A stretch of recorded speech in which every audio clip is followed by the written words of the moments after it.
Hello, welcome or welcome back. My name is Ari. Thank you for joining me on my 31 days of books. And today's video, I want to talk about the best and worst books I read each month of 2023. So obviously this is going up at the beginning of December. So this is January through November. I haven't read any books yet in December. It's the 3rd. So yeah, just January through November. Now, this feels like it could be a spoiler for my best and worst books of the year, but I don't think it's going to be. I mean, obviously some of these books will also show up on those videos, but I seem to read really good books or really bad books in chunks. I'll read like 4-5 stars in one month, and I didn't have a single 5-star until June. Then I would read like 2 1-stars in a month, and I'm like, okay, both of these books are awful, but which one was worse? And that's kind of what this is doing. It's just for fun. There's no seriousness here. I just kind of want to go through a year of reading. So let's start with January. The best book that I read in January was something called Dead Silence by S.A. Barnes. This is a horror story set in space. Ghost. It was wonderful. There's an airplane going by. The worst book I read that month was How to Sell a Haunted House by Grady Hendrix. I love Grady Hendrix. He is one of my favorite writers, but this book was awful. It's not about a haunted house. It's about a freaking creepy doll thing. And I don't like creepy puppets or, you know, puppets, clowns, anything general like that. Yeah, I hated this. Let's move to February. In February, I was really reading books by Black authors because it's Black History Month, and some romances. And you'll see that reflected in my best and worst. So best, Eloquent Rage by Brittany Cooper. This is a nonfiction book about Black women's anger and how it's been caricaturized, and Black women are not taken seriously because they're always assumed to be angry. Very well written, very educational. Brittany Cooper's a fantastic writer. All around, I recommend this. The worst book I read this month was a romance called After All by Hailey McLaughlin. Basically, this is a romance where a young girl falls in love with a guy, the guy dies, and then she like avoids her hometown for 15 years, mourning the loss of the love of her life, blah, blah, blah. And then she ends up having to go back, and then she falls in love with her dead boyfriend's best friend. This is objectively one of the worst written things I've ever read. These characters are ridiculous. The plot is ridiculous. And like, she has a 15-year-old daughter in here who reads like a 5-year-old. Like, 15-year-olds don't behave like this. They don't talk like 5-year-olds. They talk like 15-year-olds. Closer to adulthood than children. I'm getting worked up being so mad at this book. But this was awful. March was an extremely mediocre month, and I know I own this book, but I can't find it anywhere. So the best book of that month was The Year of the Flood by Margaret Atwood. This is the second book in the Orphan Crake series, and it follows a couple of women in a cult as the world is ending. It's good, it's not great, but it was the best book that I read that month. The worst book that I read in March was Clawheart Mountain by David Oppengard. This is, obviously it's very pretty. This is a book that I got in, I think, the Twisted Retreat book box, which most of the books in the Twisted Retreat book box I hate. This is horror, and the plot line involves a bunch of teenagers finding an armored truck that has been broken into and abandoned, and just cash just sitting there that obviously they steal, which doesn't make any fucking sense. The banks are gonna come for you. They know which bills are missing. You can't spend them.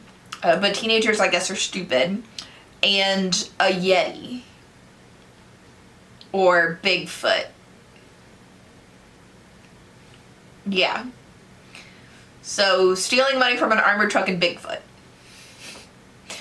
hope you could see from that description why this book was so bad. April, again, was another mediocre month. I didn't have anything higher than a 3-star, but the best 3-star I read was Craven Manor by Darcy Coates. I really like Darcy Coates' writing.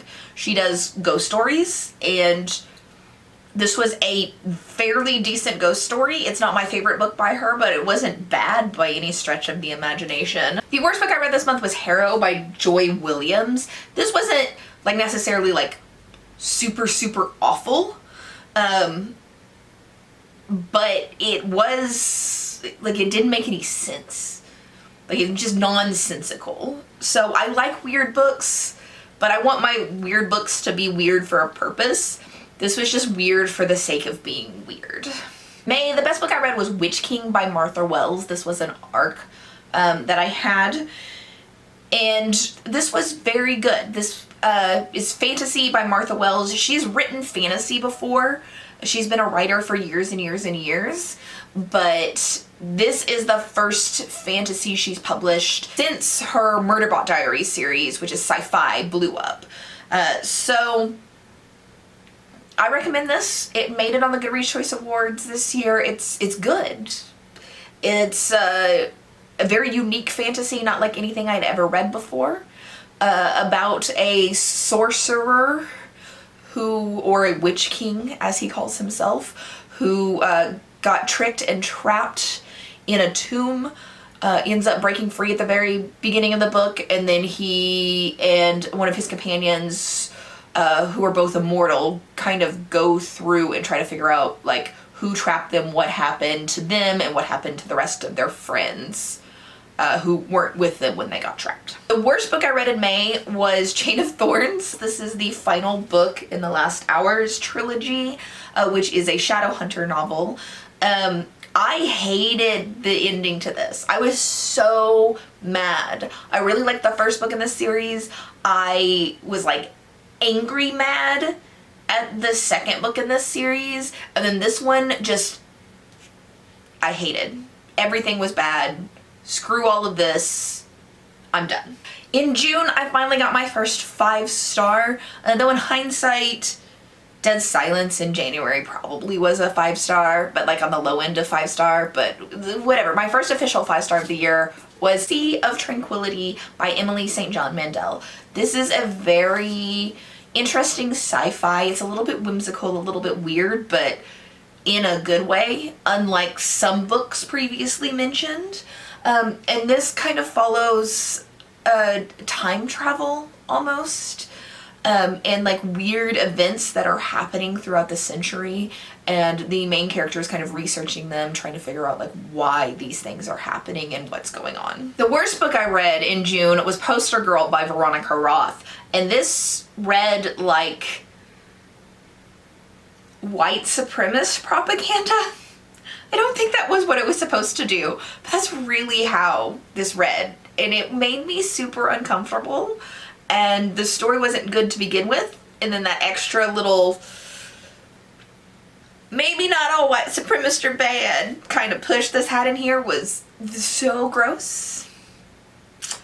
So yeah, definitely the worst book I read that month. Then we hit July, and July's best book was Sister Maiden Monster by Lucy Snyder. This is a horror book, body horror, extremely weird, extremely graphic, definitely not something that I would widely recommend to people by any stretch of the imagination, but I loved everything about this book. The worst book I read that month was The Green Man of Eschwood Hall, which has awful ratings on Goodreads, so it's not super surprising that this is the worst book I read. This is a hot mess. There's no like through plot. There are like different plots of different stories that kind of like start randomly throughout this, but like none of them ever come to fruition. It's just like something happens, we start up a story, it abruptly ends, and then it starts a completely different story without those two stories being related to each other in any way other than the fact that they take place in the same, you know, land, universe, whatever. But it's just not a well-written book by any stretch of the imagination. Then we move on to August, and the best book that I read this month was an audiobook that I'd gotten for free as an affiliate to Libro FM, and it was The Sunny Nihilist by Wendy Seifert, I think. I probably said her last name wrong. But this is a nonfiction book about nihilism, but like positive nihilism, instead of like the Nazi-ish nihilism that Nietzsche did. The idea of this book and this movement is basically, I don't matter, and that's perfectly fine. I don't need to matter. I don't need to go to heaven when I die. I can just live my life without being worried about what future generations are going to think about me, because no one's ever going to think of me again, and I'm perfectly okay, fine with that. And so, yeah, that's actually what I believe, and this kind of like solidified it, without the Nietzsche's point of view, which was super depressing and not exactly what I believe. So I enjoyed this. It's not for everybody, but I liked it. The worst book I read in August was Lily and the Octopus by Stephen Rowley. First off, this is about a dog that is dying, and that automatically makes it a horrible book because I don't want to read about sick animals. But Lily, our little dog here, has a dad, a human dad, who's like in his mid to late 30s, maybe even 40s, and Lily also has a tumor because Lily is old. And this adult man refuses to say that his dog has a tumor and instead calls it Lily's octopus, and has conversations with Lily's tumor that he is too childish and immature to address as an actual illness in this dog. And I know it's about like mental health representation and everything like that, but it just reads as an adult acting like a child and not being able to accept his own reality, and just throwing hissy fits and stuff all the time. So I really didn't like how the story was told. I didn't like the topic matter of the story. All around, this was awful to me, but apparently a lot of people love it, so maybe if you're not me and you're more forgiving of humanity, then you might like this, but I hated it. Now we're in September, and the best book I read this month was True Biz by Sarah Novick. This is general fiction about a school for the deaf, and while the story in here is just fine, every chapter starts with a lesson about sign language, and this whole book just gives you a bunch of history of American Sign Language and different things like that, and I just thought this was so interesting and so educational about a community that, like, I'm obviously aware that the deaf community exists, but as somebody who is not deaf, nor am I, like, engaged with the deaf community at all, I didn't know a lot about the stuff in here, and so I really, really enjoyed the educational aspects of this book while it was still just, like, some trashy Gossip Girl-like story to keep me entertained throughout. The worst book that I read in September was Allegiant by Veronica Roth, which most people know exactly why this was the worst book that I read this month, because the ending to this book was so incredibly terrible that, like, the movie didn't even get made. The book was so bad, they canceled a movie.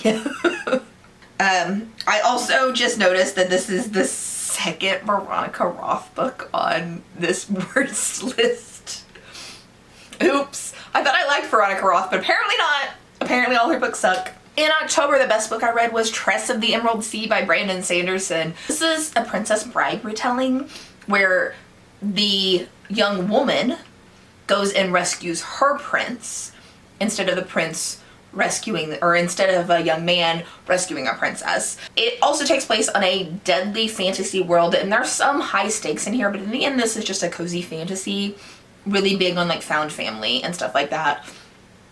It's also told from the perspective of Hoyd, who is one of my favorite characters from the Cosmere universe. The worst book I read this month was The Coven by Harper Woods. You might have seen this on the romantasy category of Goodreads Choice for this year, and This was one of the worst books that I've read for one very specific reason. Well, I guess two. One, I don't like witch stories. I never really have. And this has all of like the shitty stereotypes of witchy stories, you know, like being from Salem and blah, blah, blah, that I hate. But my major problem with it is the romance, because it's romantasy.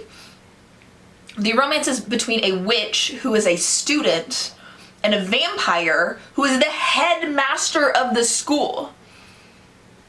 Are you kidding me? Like,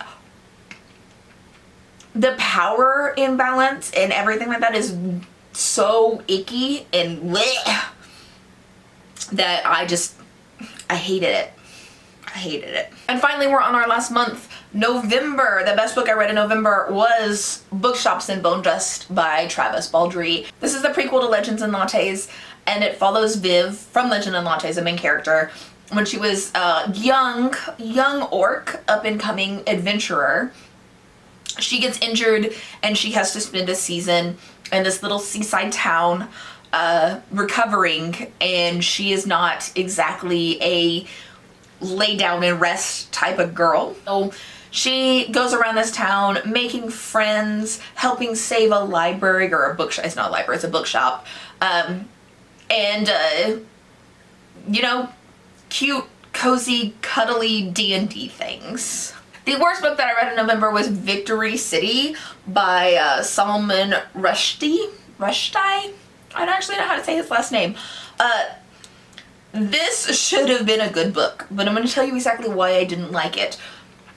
First off, why it should have been good. This is a like epic tale about, or set in India, and a woman who lived like 500 years or something like that wrote this epic poem all about her life. She was like possessed by a goddess, and through that gained like magical powers. She created an empire and kind of ruled it off and on for the 500 years that she lived. Which, all of that sounds so good.